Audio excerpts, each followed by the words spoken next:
Hello and welcome to This Really Happened, a place where unbelievable, heart-touching true stories come to life.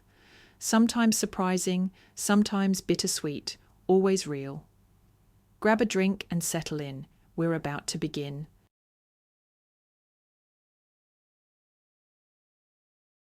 I can't take it anymore. How long must I endure this mockery? Am I just an object to be used? No, I definitely won't survive this. Sarah forcefully threw her medical cap away, but it described a small arc and fell a couple of steps away. The girl hid her face in her hands and sobbed bitterly, stifling her gasps. Her friend Linda tried to soothingly stroke Sarah's shoulder, but she sharply pulled it away. Linda sighed resignedly and went to the table to pour her friend some water. "Don't get worked up, Sarah. I think everything will settle down." "Well, you told the plain truth. I'm sure Mrs. Peterson will sort everything out," Linda tried to comfort her. Sarah took her hands away from her face and stopped crying. Her voice sounded sharp. "She'll sort it out. I beg you, Linda, take off your rose-tinted glasses. When has a situation ever been resolved in favour of a nurse? You know our head doctor. She will never admit she's wrong, and she always defends only the doctors. And Mark, more than anyone, she's ready to trample anyone who dares say something against him. I know there's more to this, but it's none of my business. However, when I was so unfairly accused and even punished, I'm ready to tear things apart." Linda glanced nervously at the nurse's station door and hurried to close it tighter. Then she said in a loud whisper, "Sarah, speak quieter. If anyone hears, they'll report it to management in a flash." "I don't care. Let them report it. What else can they do to me? I got a reprimand, a note in my employment record too. They took away my bonus and even cut my salary for several months. It's still unknown what will happen next. If they decide to sue me, nobody will defend me. No, this is unbearable. I'll just write my resignation letter." And Sarah again hid her face in her hands, letting out a choked growl. Linda took a deep breath and went over to her friend. Sarah was always emotional, but today she just exploded. Linda tried to find the right words to calm her down. "Oh, Sarah, stop it. You shouldn't talk like that. Who has it easy right now? Do you think it will be better somewhere else? It's the same attitude everywhere. You'll just be trading one problem for another. You've been working here for 4 years. You're used to it. You know everyone. And the job is okay. And if you leave, you'll have to look for a place. And it's unknown. Maybe you'll find something worse. Come on, drink some water. Calm down, dear.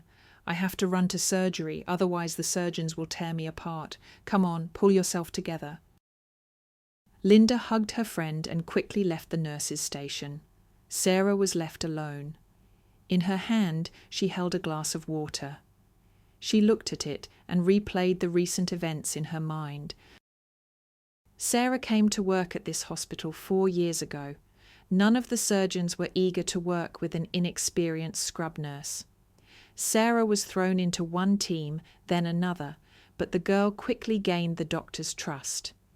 At first, they treated her with distrust, but she performed her duties flawlessly, carried herself confidently, and soon became the permanent nurse for one elderly surgeon. She was only assigned to surgeries with him. Only occasionally did she substitute for sick colleagues and work with other doctors. She worked with this surgeon for a little over 3 years, and then a misfortune occurred. The elderly doctor had a stroke. He was saved, but he could no longer work and resigned due to health reasons. For about 2 months, Sarah worked with whoever was available, and then a new surgeon was hired. This was young Mark Miller, and Sarah became his permanent nurse. At first, the young doctor appealed to Sarah, and not just as a specialist. She started to feel a liking for him, but soon learned that he was married. She was upset, but not severely. The main thing was that he turned out to be a good doctor with whom she could work calmly. However, Mark Miller wasn't that simple. He turned out to have a difficult personality. He could be cheerful, but he knew how to put someone in their place when he deemed it necessary. And Sarah quickly realized that he treated the mid-level medical staff somewhat rudely. And when she saw how he talked to an orderly, she realized that junior staff didn't exist for him at all. Well, that happens, and quite often. Sarah was unlucky, but she quickly learned if she didn't contradict him, but did everything he asked, she didn't have to worry about her fate. There would be no clashes with the doctor. At the same time, Sarah noticed that something was going on between the head doctor, Mrs. Peterson, and Mark. She quite often summoned him to her office, and after these visits, Mark would leave looking pleased. Nobody really knew anything about them, because everyone feared the head doctor's difficult temper. She couldn't stand gossip around the hospital, and if she found out what people were saying about her, the person spreading the rumours would be fired immediately. Nobody risked messing with the boss. Sarah was silent too. She didn't care what was happening between them. The only thing that bothered her was the age difference. Mark Miller was 15 years younger than Mrs. Peterson. She was already almost 50, and he was only 35. But everyone has their own tastes. If there was something between them, that was only on their conscience. And then this happened. Today, Mrs. Peterson summoned her to her office and gave her a real dressing down. It turns out that a few days ago, they performed surgery on a man, and during the night the patient became very ill. They started calling Mark Miller. He lived very far away. They would have had to wait a long time for him. The patient had emergency surgery, and 3 gauze sponges were removed from his abdominal cavity. When Sarah heard this, she went cold. She immediately understood which patient they were talking about. It was after his surgery that Sarah hadn't counted the instruments and dressing materials. She was supposed to do it. She always did it. She wanted to do it, but Mark Miller gave her an errand. He was in a great hurry somewhere that day. Sarah quickly ran down to the nurse's station. My suit from the dry cleaners was supposed to be delivered there. I warned the nurse on duty, pick it up quickly and bring it to the doctor's lounge. And make me a little coffee while you're at it. I love it so much when you make it. You have some special proportions. The coffee turns out so delicious. Hurry up. But Mark Miller, I haven't checked yet. Sarah objected but didn't finish. Don't worry, I'll check everything for you. Everything will be fine. The surgery went successfully, easily, and quickly. I'm sure we did everything perfectly. I'll check everything myself. You go ahead and do what I tell you. Sarah looked around helplessly. Nobody heard their conversation because the surgeon was speaking quite quietly. Well, if he's going to check everything himself, that's even better. And Sarah ran off to carry out her doctor's errand. Now Mrs. Peterson wanted to know how on earth those gauze sponges remained in the patient's abdominal cavity. If Sarah hadn't checked everything, it was a gross violation. I really didn't check the dressing material, but only because Mark Miller said he would check it himself, Sarah whispered. Mrs. Peterson frowned menacingly. Did you also decide to please him? What are you even talking about? Is a doctor supposed to perform your duties? What kind of novelty is this? But I'm telling the truth. Mark Miller gave me an errand. I wanted to do my job, but he sent me to the nurse's station. He himself told me not to worry. Mrs. Peterson slammed her fist on the table and jumped up. How dare you lie so brazenly? You wretch! What, did you decide to slander a respected surgeon? Why would you need that? Did you set your sights on him, perhaps, and he didn't reciprocate? Is that it? Are you in your right mind? Mark Miller has a wife, and he is a decent man. He wouldn't lie to his chosen one. But I'm telling the truth, Mrs. Peterson, Sarah objected. And I'll tell you again, you're lying brazenly, you rude girl. Do you think I haven't spoken to Mark Miller? I already summoned him to my office this morning, and he told me everything. the head doctor cut in firmly. Sarah sank onto the chair helplessly. She looked at the head doctor in confusion and quietly stammered, "And what did he tell you?" Mrs. Peterson smirked. "As if you don't know. He told the truth, that he asked you to finish your work quickly because he had to run to the nurse's station to pick up his suit. And you yourself offered to run the errand, and he could do your job for you and then finish the surgery with the help of another nurse. And he strictly told you that you must finish your work first. Why did you do that? Why did you tell him you had counted everything? Why did you let him down like that? You lied, didn't finish the job, left, and the doctor trusted you. Well, if you expected your trick to go unpunished, you are mistaken. Now you will get what you deserve. You are losing your bonus for 6 months. You will only receive your base salary without any allowances. I will make sure there is a note in your employment record about your dishonesty. If you dare to quit after such a note, you won't be hired anywhere else. Now go. I'm disgusted to look at you, you liar." Sarah couldn't say anything more in her defense. The head doctor didn't believe her anyway. She was completely on Mark Miller's side. She defended and covered for him very zealously. Sarah sighed and drank all the water from the glass. She had almost calmed down, but she hadn't resigned herself to her situation. No, this won't happen. She won't resign herself. Another plan had formed in her mind. She was going to get revenge on Mark Miller, and she had to act carefully so as not to scare off some of the participants in this drama. A surgery was scheduled for the evening. Sarah prepared herself for the encounter with Mark Miller. When he saw the nurse, he frowned.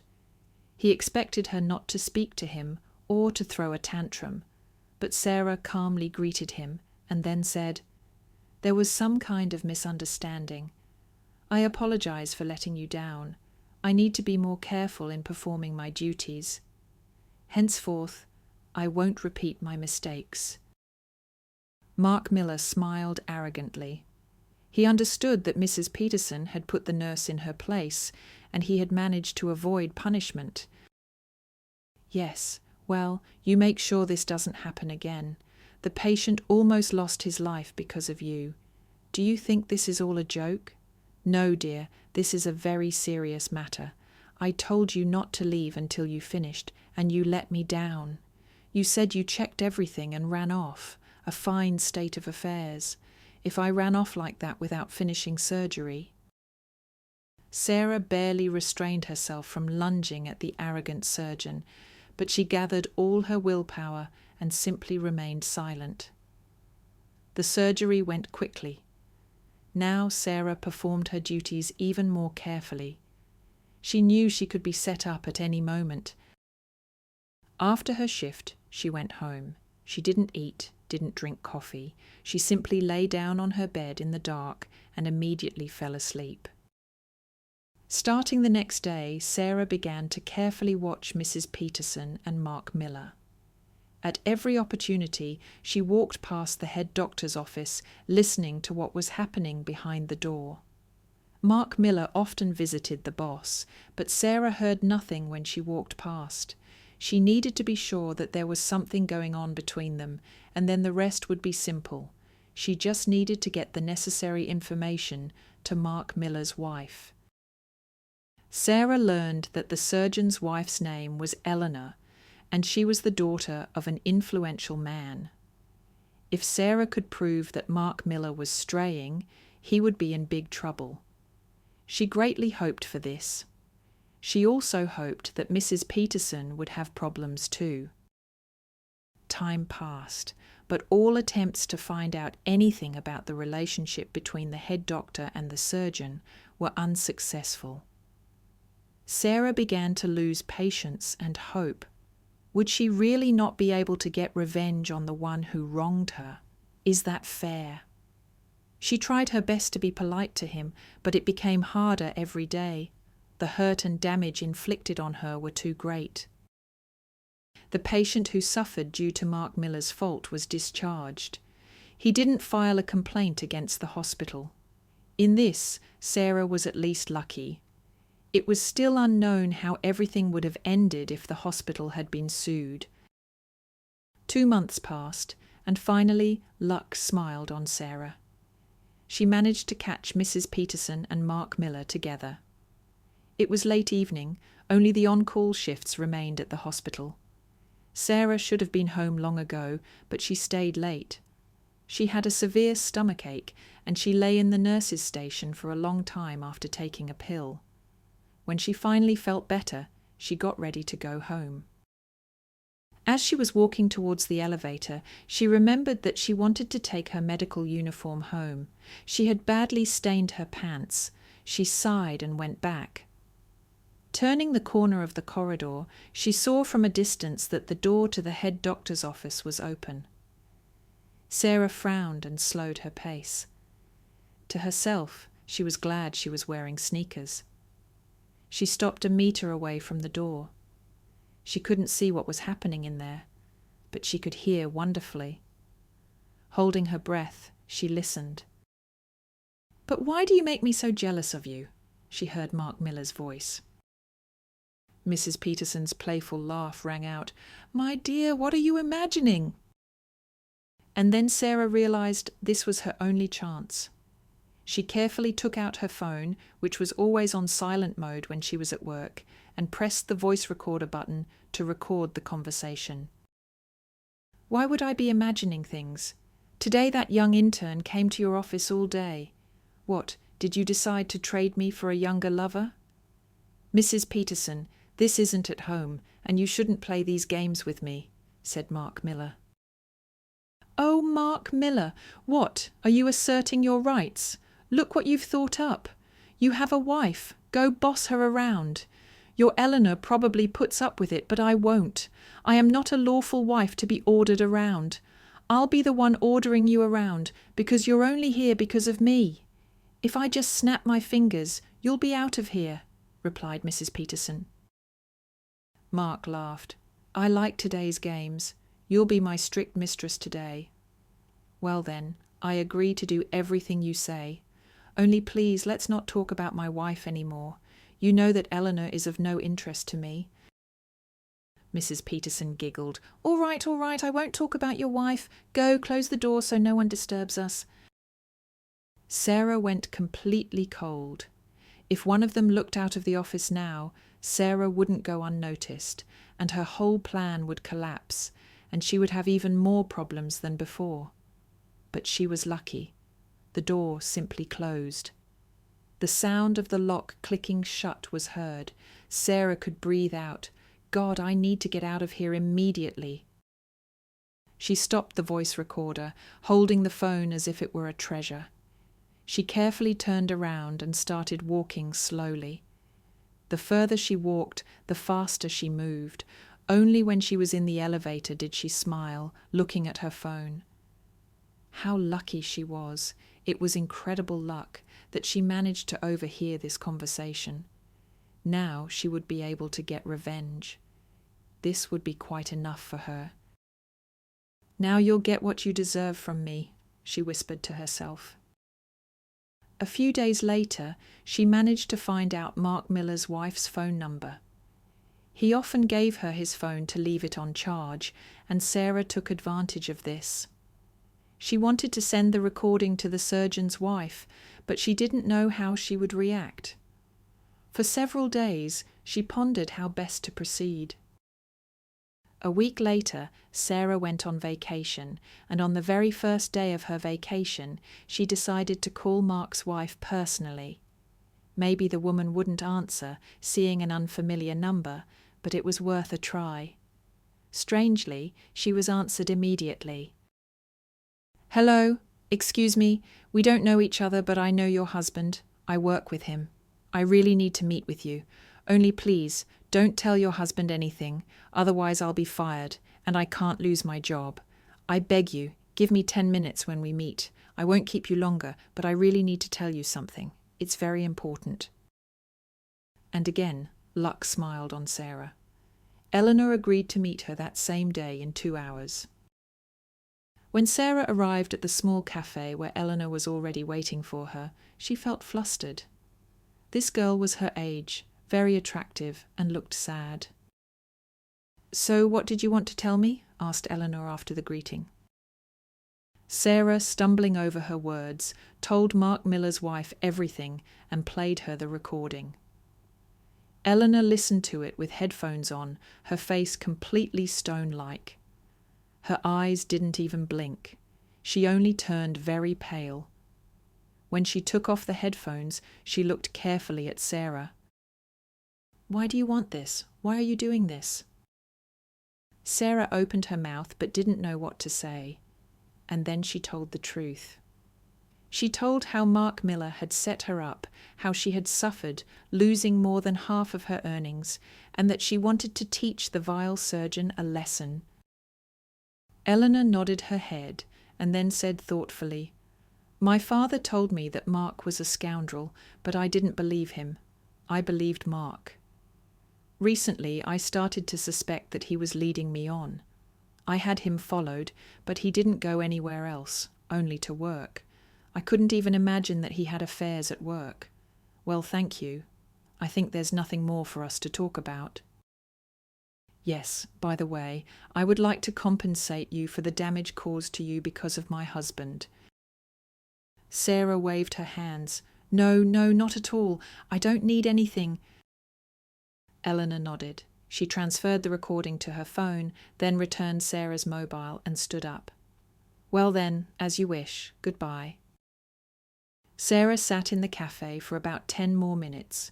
She wondered how her interference in someone else's private life would end.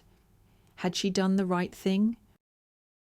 A week later, when Sarah returned to work from her vacation, she learned the latest shocking news. Mrs. Peterson had been fired. She no longer worked at the hospital. Rumour had it that she had moved to another city. Mark Miller had also resigned, and his wife had left him. She divorced him. Nobody knew the true reason for the events that had occurred. Everyone speculated on what could have happened for 2 such prestigious staff positions to become vacant at once. She knew that the reason for these changes was herself and her plan for revenge.